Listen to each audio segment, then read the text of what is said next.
Some of the processes we've normalized culturally are poisoning us culturally.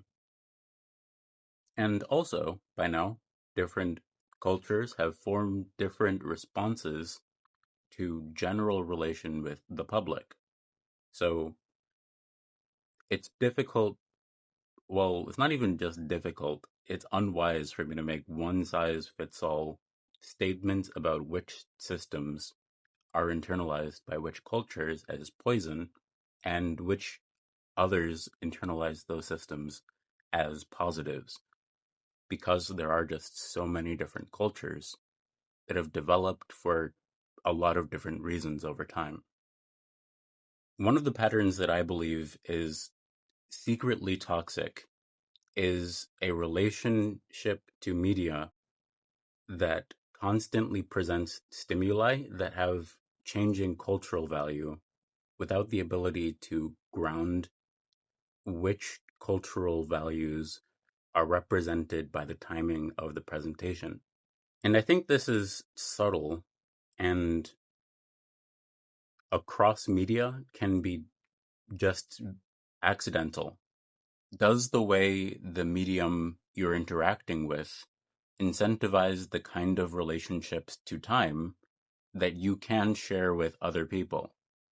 And if you are sharing time with other people, are you developing language to talk about the specific experience that you're having?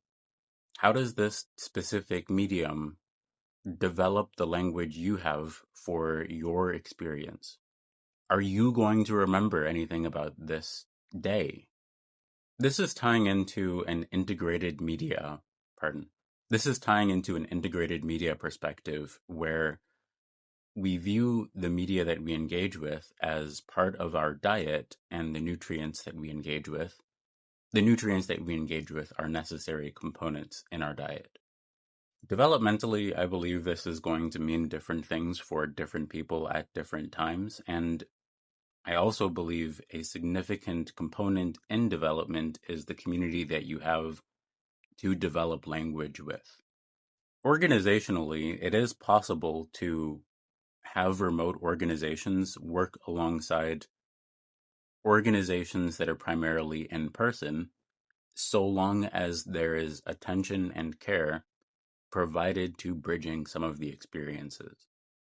Each modality is going to offer different affordances for communicating, and the amount of time that we spend relating to our senses and grounding our somatics depends on the medium. For decades in the US, there has been a tradition of driving to and from work, which has an impact on the environment. And there are discussions about how to socially bridge some of the, or some social, how to heal some of these social wounds that we see popping up. And the idea of returning to tradition feels attractive to a lot of people. The kinds of structures that made that work where it did aren't they aren't in place anymore. The world has changed since the world was in person. Since the world was exclusively something that you drove to and from, I should say. And that was true for a lot of people, not everyone. I notice a lot of local scenes popping up. I notice a lot of engagement with the towns that people specifically have moved to when they were able to be remote. So I believe there's going to be a lot of urban development in some specific places. I also believe some politicians are going to use this opportunity to make some legislative decisions around areas that are likely going to be impacted by climate change. And it's probably important for us to have frank discussions about what that's going to mean.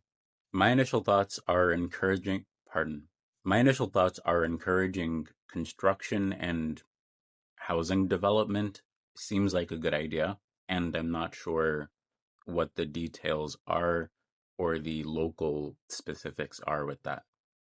I'm starting to get into a weekly, pardon, I'm starting to get into a weekly rhythm where on Wednesday I announce RPG Wednesday at some point in the day. Other people already know that it's RPG Wednesday. and I just think about the stuff that I've been working on in the context of an RPG and ask ChatGPT to continue the context that we've started. Organizing and sharing time this way has been pretty helpful because other people are going to be aligned however they are with their weekly rhythm, and having something regular is a helpful cadence.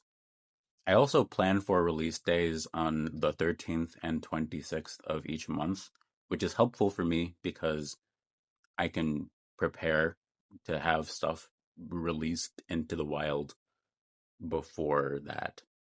And by now, I've already described the stuff that I'm planning on developing, so it's nice to already have a release schedule and things that people can look forward to.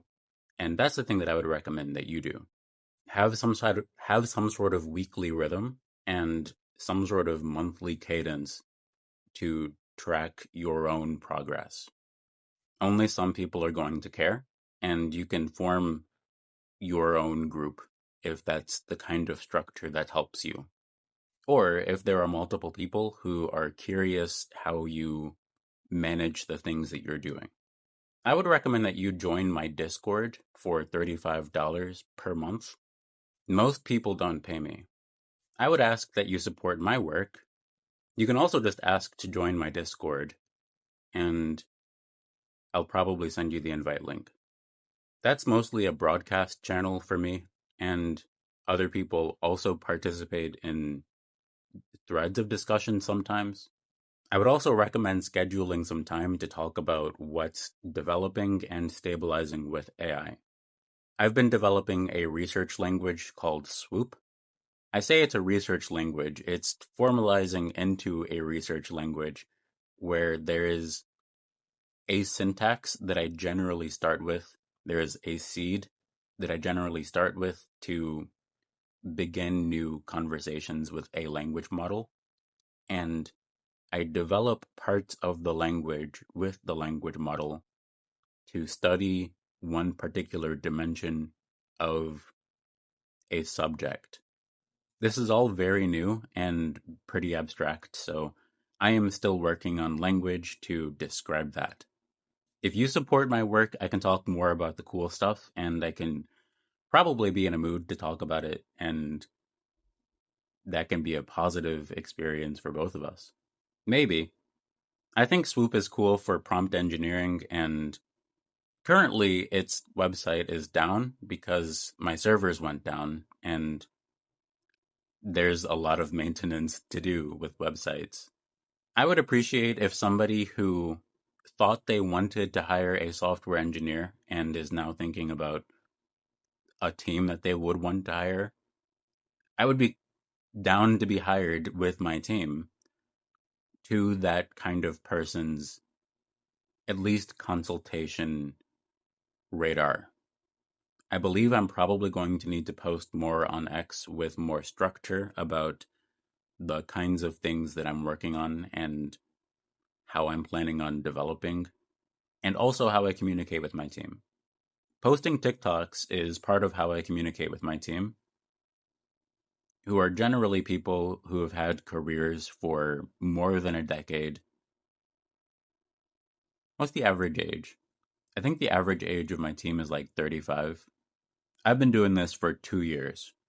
So the idea is that I would use the content that I've already made as the stuff that I've worked very hard on, and people who have a problem with AI can watch that if they want to watch something that a human worked very hard on. Otherwise, telling a story of lore.land is going to be the plot of my creator arc from October through January, or into January, and then probably through January. And I'm going to be working on practicing applying learning science to a process so I can have a lot of content automated to release throughout the next year. And I'm probably going to give people who support my work advanced access, so I guess they can do whatever. Thank you. Cheers.